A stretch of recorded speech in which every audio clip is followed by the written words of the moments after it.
Assalamualaikum warahmatullahi wabarakatuh. Jumpa lagi di channel Info Pendidikan bersama Pakar Jono.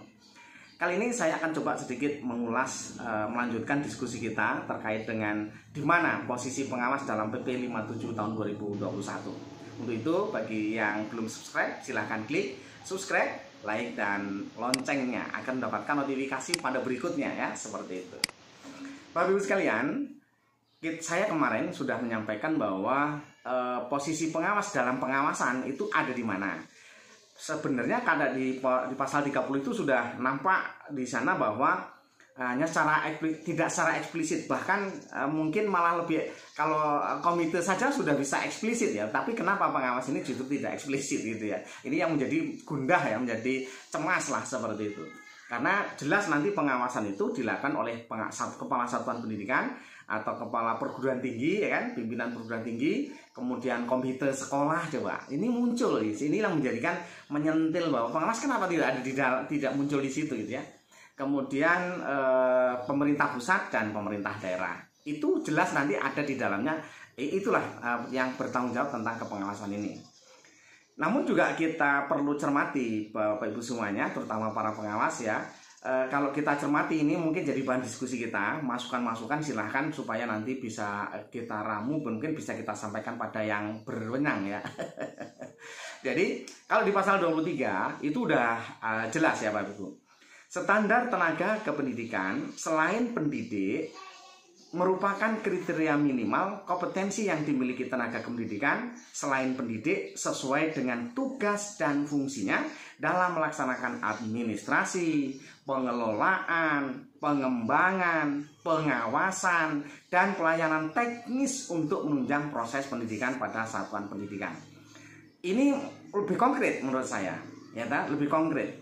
Ini kalau kita lihat di pasal berapa terkait dengan akreditasi. Ini juga dulu di PP 19 tahun 2005 juga muncul masalah akreditasi. Dulu jelas yang melaksanakan adalah PNSM kan gitu. Sekarang tidak. Sekarang munculnya adalah tidak secara eksplisit seperti itu, bahwa yang melaksanakan adalah yang memiliki tupoksi itu gitu. Sama dengan ini kayaknya seperti itu ya. Nah itu. Kemudian juga perlu kita cermati yang kedua, yaitu di ayat kedua, mungkin supaya kita juga lebih jelas ya. Bunyinya begini, kompetensi tenaga kependidikan sebagaimana dimaksud pada ayat 1 meliputi kompetensi kepribadian, kompetensi sosial, kompetensi profesional untuk menunjang proses pendidikan pada satuan pendidikan. Kalau melihat dari sini, kompetensi pengawas sangat memenuhi syarat dari situ. Sangat memenuhi syarat. Jadi kompetensi pengawas dari kompetensi pengawas yang dimiliki itu lebih besar dari yang ada di sini kan, seperti itu. Jadi sangat mungkin ya ada di sana. Itu menurut saya begitu. Nanti kita coba penjelasan berikutnya di ayat 3. Tenaga kependidikan selain pendidik sebagaimana dimaksud pada ayat 1, jumlah dan jenisnya disesuaikan dengan kebutuhan pengelolaan dan penyelenggaraan satuan pendidikan. Itu jumlah dan jenisnya akan ditentukan seperti itu. Nah, yang lebih keren lagi itu di pasal 24. Ini yang juga menjadi menurut saya sangat perlu dicermati Bapak Ibu ya. Di pasal 24 bunyi bahwa ketentuan lebih lanjut mengenai standar tenaga kependidikan selain pendidik diatur dengan peraturan menteri. Jelas sekali di sini. Inilah yang perlu dikawal oleh kita supaya ini nanti benar-benar tereksplisit ya, tergambar secara jelas apa tugas dan fungsinya, tupoksinya di sini apa saja. Nah, itu harapannya seperti itu. Inilah yang perlu dikawal. Mungkin dari teman-teman di APSI ya, di APSI pusat mungkin nanti bisa mengawal ini harapannya. Nah, mungkin di Prolegnas di Komisi 10 juga kita dorong di sana ya, mungkin dengan ketua komisi atau ketua sekretariatnya yaitu Pak Dadang. Nanti bisa kita dorong untuk bisa ini bisa menjadi terrealisasi gitu ya, tereksplisit gitu lah tugas ini. Ini benar-benar perlu dikawal. Hanya saja siapa yang mengawal ya, tentunya kalau kita harapannya sih APSI ya, dari pengurus APSI nanti bisa mengawal ke sana. Dan banyak mungkin saya secara personal saya coba untuk membantu ke situ. Beberapa orang siapa yang nanti akan ditugaskan, kemudian ini saya mungkin juga secara personal, tapi sekali lagi secara personal bukan secara kelembagaan ya, karena kan kalau kita tidak diundang tidak mungkin juga kita akan memberikan masukan apapun di sana. Tapi secara personal bisa, karena kita bisa komunikasi dan sering sekali kita teleponan ya terkait membahas dengan peraturan perundang-undangan itu juga bisa. Tapi secara personal sekali lagi, sehingga nanti ketika pembahasan di sana ya mungkin itulah secara formalnya di pembahasan. Nah itu mungkin itu Bapak Ibu semuanya. Diskusi kita hari ini mungkin ada yang punya pendapat ya, gimana ini kira-kiranya itu. Kalau saya simpulkan bahwa permen di pasal 23 jelas di situ memenuhi syarat, pengawas memenuhi syarat, dan pasal 24 bahwa itulah yang perlu kita kejar, perlu kita kawal sehingga muncullah suatu peraturan menteri yang nanti menjelaskan tugas pokoknya pengawas itu ada di sini, kalau menurut saya seperti itu.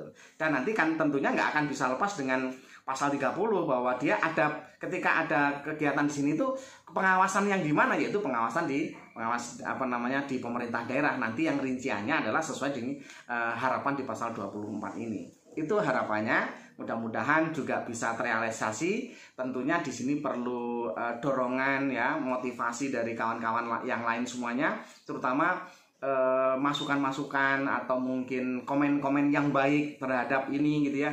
Jangan cemas dulu ya, jangan kalau orang mengatakan itu istilahnya Allah itu akan mengabulkan doanya sesuai dengan apa yang yang ada di dalam hatinya gitu. Jadi ya kita hatinya ya optimis saja kan, seperti itu.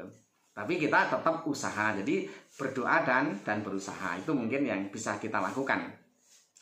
Dan kalau saya lihat dari banyak keluhan atau kecemasan ini memang sangat luar biasa. Dari kecemasan bahwa tamatlah riwayat pengawas ya kan.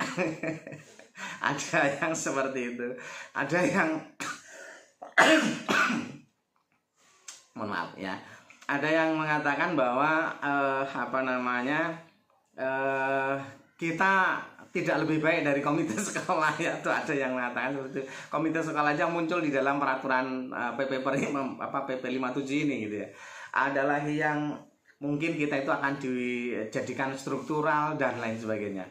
Ya kalau menurut saya sih kalau struktural terlalu jauh ya. Sekarang yang di eselon aja struktural itu sekarang justru dimasukkan dalam fungsional. Kalau yang fungsional ke struktural terlalu jauh sepertinya seperti itu. Hanya mungkin ini yang perlu perlu penjelasan yang nanti di dalam peraturan menteri inilah yang mungkin dengan harapan sinkron antara Permendikbud pelaksanaan dari PP 57 ini dengan Permenpannya. Karena Permendikbud sebelumnya tupoksi pengawas itu sudah muncul, yaitu di Permendikbud nomor 15 tahun 2018. Ada beberapa yang mungkin menjadi pertanyaan kawan-kawan ya, karena di situ kita tidak ada tugas dalam supervisi katanya seperti itu dan lain sebagainya ya. Ini muncul karena itu tidak sinkron. Kenapa ini sampai sudah muncul tidak ada komunikasi mungkin seperti itu. Itulah yang menjadi pertanyaan-pertanyaan sangat luar biasa dari kawan-kawan ya. Jadi saya juga ini berarti ternyata memang ya sangat penting. Jadi kita berharap organisasi kita ini memiliki kemampuan untuk bisa mendampingi peraturan perundang-undangan terkait dengan pengawas, sehingga pengawas ini menjadi jabatan yang memang strategis yang memang diakui oleh pemerintah. Karena sering terjadi kalau kemarin yang lain organisasi diundang, kita tidak diundang ya. Dan kenapa seperti itu? Nah ini yang menjadi pertanyaan kawan-kawan.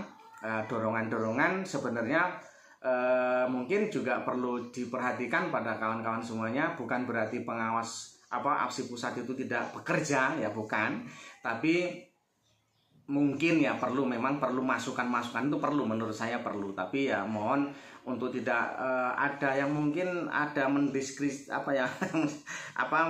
sedikit agak kurang pas gitu ya, terkesan seperti apa gitu. Tapi dengan memberikan masukan-masukan, mudah-mudahan dari pengurus APSI pusat juga bisa selalu koordinasi dengan pengurus harian untuk membahas apa yang harus dilakukan, dan akan lebih banyak ya tentunya kontribusi APSI ini kepada pengawas, harapannya seperti itu. Sukses selalu, mudah-mudahan bermanfaat. Mohon maaf kalau ada kata-kata yang kurang berkenan. Berilah masukan yang baik, harus bagaimana, mungkin masukan kepada AFSI atau masukan kepada Pak Menteri atau masukan pada siapa supaya seperti apa. Nah, mungkin apa yang mungkin bisa dimasukkan di dalam komen-komen ini. Itu barangkali, mohon maaf kalau ada kata-kata yang kurang berkenan, dan saya akhiri. Assalamualaikum warahmatullahi wabarakatuh.